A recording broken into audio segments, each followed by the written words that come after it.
L'arnaque suivante se passe dans ce parking. À l'aide d'un gilet fluorescent et d'un chapeau blanc et d'une simple inscription hors service, Paul va vous montrer comment il peut arnaquer de quelques euros les propriétaires de véhicules.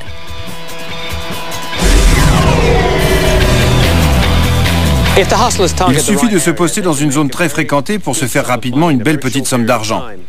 Les gens sont souvent pressés, ils n'ont pas le temps d'entrer dans les détails pour savoir ce qui marche ou ce qui ne marche pas.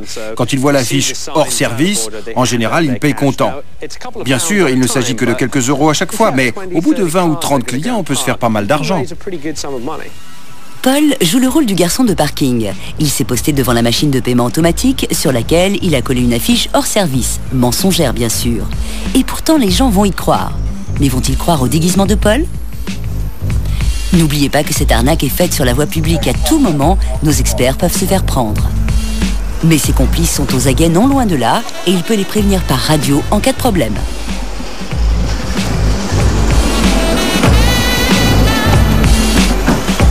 Bonjour.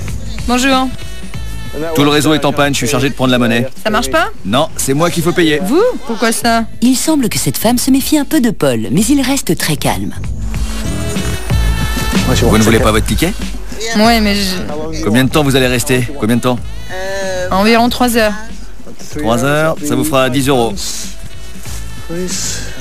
C'est vous qui allez me donner le ticket? Oui, mettez-le bien en vue sur le devant de votre voiture, faut qu'il soit visible. Hein. Cette femme vient d'acheter un bout de papier sans valeur. Elle croit que c'est un ticket de parking. Si nous l'observons de plus près, nous voyons que c'est un reçu standard avec l'inscription payée imprimée en rouge. Paul vient de gagner 10 euros. S'il continue à ce rythme, il peut finir par se faire une somme rondelette. Tenez, c'est pour vous. Merci. Et bonne journée. Elle prend le ticket et s'en va. La première tentative est un succès. Voyons la deuxième. Attendez une minute. À votre place, je n'essaierai pas. Ah bon? C'est en panne. Vous êtes sûr? La cible essaye de tester la machine. Peut-être qu'il ne croit pas à notre arnaqueur. Oscar, parking 0. Pour faire diversion, Paul parle à Alex dans son talkie-walkie. Non, désolé, c'est toujours hors service. Bon, eh ben, ce sera 2 euros, s'il vous plaît. Et ça marche. Il suffit qu'elle entende une conversation officielle et la cible bat en retraite. Ah bon, pas avant 2 heures. C'est long, ça. Ticket. Merci beaucoup. Combien de temps? Et voilà la cible numéro 3. Ça roule pour Paul. Elle ne pose pas la moindre question. Pour combien de temps? Et les cibles continuent d'arriver.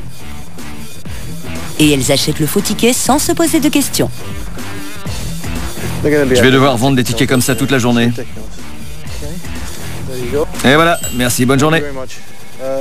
3 heures. 5 euros. Pourquoi les cibles douteraient-elles de Paul? Il a le costume et les accessoires parfaits pour le rôle. Un sac avec de la monnaie et un bloc pour les reçus. Mais qu'y a-t-il vraiment derrière cette arnaque? En voyant son uniforme, les clients ont cru au personnage de Paul. Et alors, il a exercé une sorte d'autorité sur eux. C'est pour ça qu'ils lui ont donné de l'argent sans la moindre hésitation. C'est une question de convention sociale, non? Vous arrivez dans un parking, la machine de paiement automatique est cassée et quelqu'un propose de la remplacer, pourquoi se poser des questions? C'est un très bon exemple du pouvoir de l'uniforme. Si on regarde bien, il n'y a rien là-dessus. Pas de badge, pas de nom. Ma carte, je l'ai faite sur mon ordinateur. Et mon bloc de reçu, c'est juste un bloc où j'ai tamponné payé en rouge sur quelques feuilles. C'est comme ça que Paul, sur son parking, a escroqué une 50aine de victimes. De seulement quelques euros à chaque fois, mais il a tout de même réussi à engranger plus de 140 euros. C'est affreux, comment on peut faire une chose pareille? Vous volez l'argent des honnêtes gens. Je pense que c'est de l'exploitation, faut arrêter ces types.